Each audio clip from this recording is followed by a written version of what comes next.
കരുവന്നൂർ കള്ളപ്പണ ഇടപാടിൽ കണ്ടുകെട്ടിയ സ്വത്തുക്കൾ നിക്ഷേപകർക്ക് തിരിച്ചു നൽകാൻ ഇഡി. ഇക്കാര്യം കൊച്ചിയിലെ കോടതിയിൽ ഇഡി അറിയിച്ചു. ബാങ്കിനും 55 പ്രതികൾക്കും കലൂർ PMLA കോടതി നോട്ടീസ് അയച്ചു. ഷബ്ന സിയാദ് ചേരുന്നു. ഷബ്ന, എന്തൊക്കെയാണ് വിവരങ്ങൾ? കരുവന്നൂർ സഹകരണ ബാങ്കിലെ കള്ളപ്പണ ഇടപാട് കേസിൽ പ്രതികളിൽ നിന്ന് കണ്ടുകെട്ടിയ സ്വത്തുക്കൾ ബാങ്കിന് വിട്ടു നൽകാൻ അനുമതി തേടി ഇഡി എറണാകുളത്തെ PMLA കോടതിയെയാണ് സമീപിച്ചിട്ടുള്ളത്. സ്വത്തുക്കൾ ബാങ്കിന് വിട്ടു നൽകാൻ തയ്യാറാണ് എന്ന് ഇഡി നേരത്തെ PMLA കോടതിയെ അറിയിച്ചിരുന്നു. എന്നാൽ ഇഡി നിലപാട് അറിയിച്ചിട്ടും സ്വത്തുക്കൾ സ്വീകരിക്കുന്ന കാര്യത്തിൽ ബാങ്ക് മറ്റ് നടപടികളൊന്നും സ്വീകരിച്ചില്ല.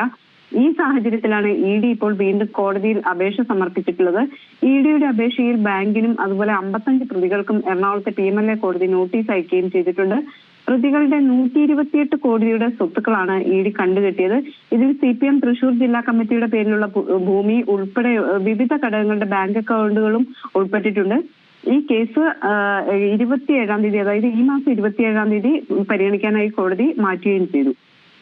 ശരി, ഷബ്ന സിയാദാണ് കൊച്ചിയിൽ നിന്നും വിവരങ്ങൾ നൽകിയത്.